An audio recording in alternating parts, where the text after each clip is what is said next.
Yeah, good morning. Well, Dele, good to have you on the program. We had Dele Momodu on this program yesterday. And I'm sure you have known him for years. We're in this same market together. And yet, in responding to some of the things you said, you were saying that Dele Momodu was making certain statements because he's on Atiku Abubakar's payroll and that it's all about his stomach. If the flow of money stops, then, Dele Momodu will not talk that way. A man you know very well. And you know that that's very libelous. Dele Momodu is the chairman founder of Ovation Media. He's a public relations consultant. He's an author. He's a man who has been in this business of journalism for decades. And you say, oh, he's hungry and all that. Even when you know that some of the people who have been leaving the PDP, the reason they are leaving is because they say Atiku Abubakar will not give them money. So where is the money coming from? Because you may be asked to come and prove that this is about stomach, not principles. Oga Ruben Apati, you said Dele Momodu have been in journalism for a decade. You see, we mix things too much. It is better for us to say that Dele Momodu has been in the business of publishing photo album. When you are publishing photo album, it's different from being a journalist now. Listen, let me continue, I beg. He was publishing photo album. Ovation was a photo album now. It was a photo book. So when you have a published photo book, how does that make you a journalist? It's just like some people who are on-air personality, OAP, and we also call them journalists. What I said yesterday, I stand on it because he has that antecedent. When he was publishing that photo book called Ovation Self, what was he doing? Going to military generals' houses, military people to go to his houses to their houses to take pictures and publish pictures as photo album. That's what he was doing. So he came yesterday, and I said that is what he is doing. He is doing because of his stomach. I stand on it. Because this is not the first time. He did the same thing for Rotimi Amechi. He did the same thing for the FCT minister, Wilson Wike. He did the same thing for Saraki. He's doing the same thing now for Atiku. And the issue here is that one of the aberration of the PDP aberration has produced is Dele Momodu. I had him being introduced as PDP chieftain as how? When did he become PDP chieftain, for Christ's sake? Somebody who joined PDP 2022 and suddenly become PDP chieftain. PDP chieftain as how? Is that how to become a chieftain of a political party? He's merely a member of PDP who joined the PDP 2022 and he does not know the workings of the party. If he knows, he won't come on TV to start talking about zoning to southeast, zoning to south-south. PDP does not do zoning to southeast, south-south, northeast. PDP does north and south zoning. It is when positions are zoned to whether north or south that if position is zoned to south, for instance, it is the people in the south that can now microzone. PDP as a party at the national level does not do microzoning. PDP would zone to north or south, and people in either north or south will now sit and microzone to either southwest, southeast, or south-south, or northwest, or northeast, or north central. That is how it is done. But Dele Momodu does not know, and it is not his fault. He is ignorant of the working of PDP. He just joined. He's a new member. On a normal circumstance, in a normal situation, he should be queuing up between people like us and be calling us leader. Okay, all right.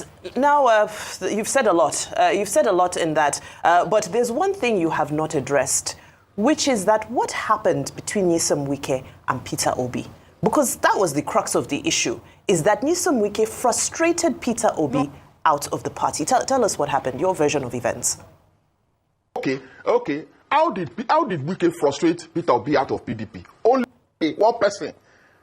In 2000, when Atiku was immediately after the election, less than 2 weeks after the election, Otunba Gbenga Daniel, who was Atiku's director general, left PDP for APC. He dumped Atiku immediately.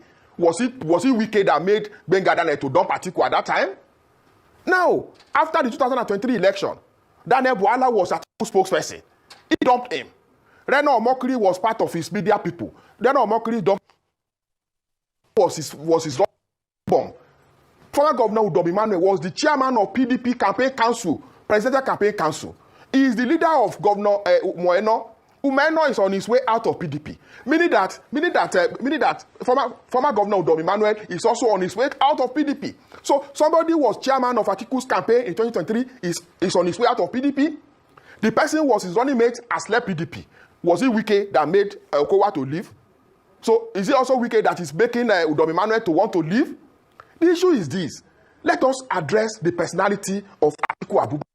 I said this since 2003. He has been doing all these things. So when you are too selfish, you want to be president at all costs. Dele Momodu said yesterday that Atiku supported PDP picking his candidate from the southeast. The same Atiku that already obtained nomination form to contest. He already obtained expression of interest form. Even before the Sony committee finished its job, PDP had not come out with zoning formula. PDP had not said, oh, we are zoning to north or south or even southwest. Atiku has obtained form. So when you already obtained form, how can you now be talking about you want the ticket to be sold to the southeast? All these things are just trying to be clever by half. Okay. I want to set some records straight, and these are facts. I deal with facts alone. Dele Momodu got his first job with African Concord magazine in May 1988. Then he also worked at National Concord, Sunday Concord, Business Concord, and the Yoruba newspaper Ishokon. And afterwards, he went on to Classic, another magazine outfit. At some point, they said he was the highest paid editor in Nigeria. So the assertion that it was a picture book Dele Momodu was making, that's not true, because he only set up Ovation in 1996 after I went on exile. So, and I'm not sure you're going to call the likes of Concord, a prestigious newspaper outfit, a picture book in this country. Fact one, taken out. Secondly, I want you to provide us empirical facts that Dele Momodu is on Atiku Abubakar's pay list. Probably, maybe bank details you are privy to of how he's being paid and other factual evidence to support your claim. Well, are you done? Yes, I'm done, sir. You are done with your facts. But you miss out one fact. You miss out the fact that Dele Momodu went to university to study Yoruba. On the normal thing, when you study Yoruba, what are you supposed to become? Are you not supposed to become something like maybe a teacher, or probably you have studied Yoruba in the process, maybe you also studied some parts of Ifa. You're supposed to have become a Babalawo now. So how do you come out and tell me that somebody who did not study journalism, because me, I studied journalism, and that is why I'm saying that for you to be called a journalist, you must have studied journalism somewhere. He did not. Okay, even you that you are talking to me now. Listen to me. You brought fact. No, let me finish. You brought out fact. Let me also give you fact. Oseni Rufai, you studied animal anatomy, and you are in Arise as on-air personality. You cannot face me and call yourself a journalist. I will agree with you because you did not study journalism. I did. Dele Momodu did not. So he cannot face me and tell me that he studied journalism. He's a journalist. I am a journalist. Dele Momodu is not because he did not study journalism. Simple. Okay. For purposes of public education, look, what we did, what happened, the people who came before us, Stanley Makebu and all, other leaders in this profession in Nigeria, what they did was to design a multidisciplinary perspective for the practice of Nigerian journalism. And that was why you will find people from various disciplines. At the Guardian, we had somebody who had a master's degree in architecture, who was in charge of housing. We had people who studied science, who were in charge of the science pages. We had people who had military background, managing the defense section. So it's not as if in the modern age, you must have a mass comm, a degree or have particular specializations. So it's a multidisciplinary field. I think I have a right of response. Mr. Leary Olayinka, I asked you a clear question. Can I finish? No, let me finish. Respond to you. Let me respond to Oga Ruben, your Oga first. I'll come back to you. Let me respond to your Oga first. You see, Nigeria Press Council there is a guideline. Before you can be called a journalist, you must have a diploma in journalism. That is the standard. Go and read provision of Nigeria. Go and read it. Okay. So you must have diploma in journalism. Okay. And even NUJ will tell you that you must. That was the reason NUJ set up International Press Institute for people to be trained as journalists.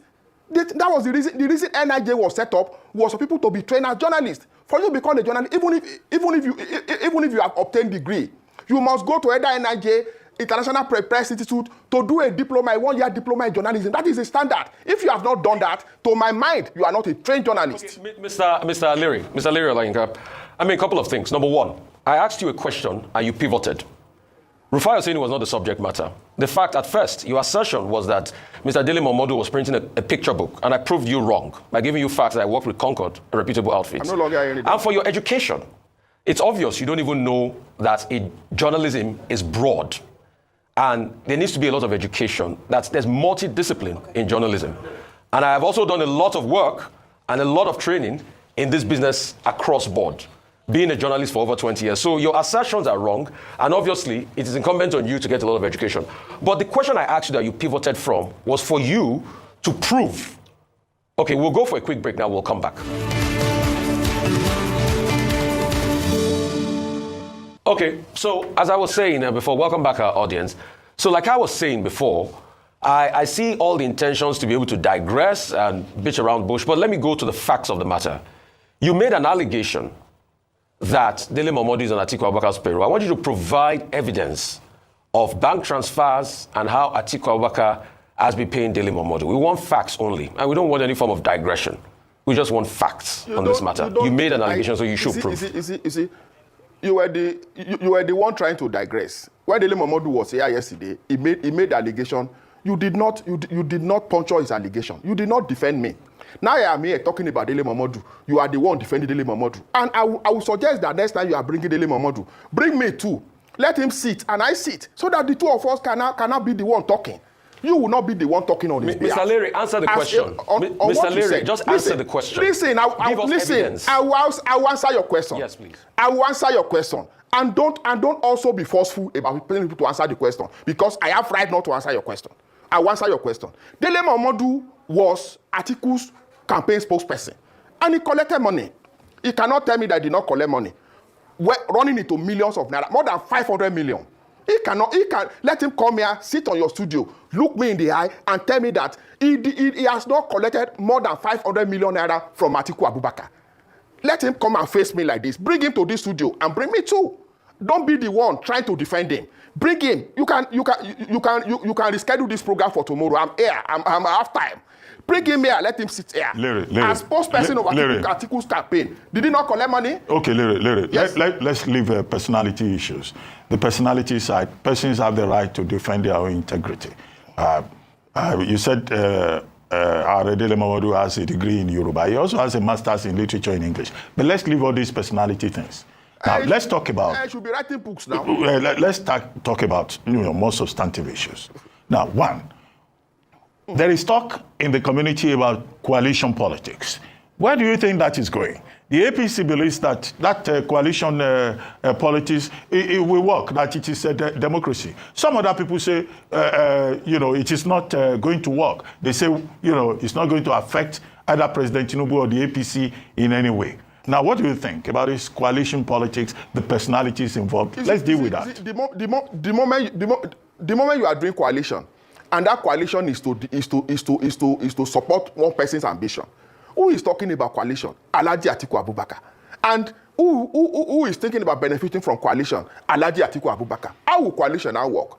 The moment you are talking about coalition to benefit Alhaji Atiku Abubakar, coalition will not work. And that is why I've maintained that coalition, is anything working in coalition today? It has, before they even started it, it has failed. They will tell you that, Alhaji Atiku Abubakar will run with Peter Obi. Will Peter Obi agree to run with Atiku Abubakar? Will Atiku Abubakar allow Peter Obi to run as president under the coalition? Or will Peter Obi allow another person to be fielded as candidate? Those are the issues. It cannot work, and it will not work. Then, this is 2025. By this time next year, we're already talking about who is the candidate, who will be president candidate of the political parties. By this time next year. So how do you do coalition of political party between now and next year and you produce a candidate? It will not work. And I'm saying it here. That coalition is DOD, dead on arrival. All right, Mr. Leary Olayinka, unfortunately our time is far spent. I hope you're satisfied with your right of reply, given the conversation that took place yesterday. Of course, the conversation will always continue. I hope you will return so that we can unpack more of the pertinent issues that we didn't get a chance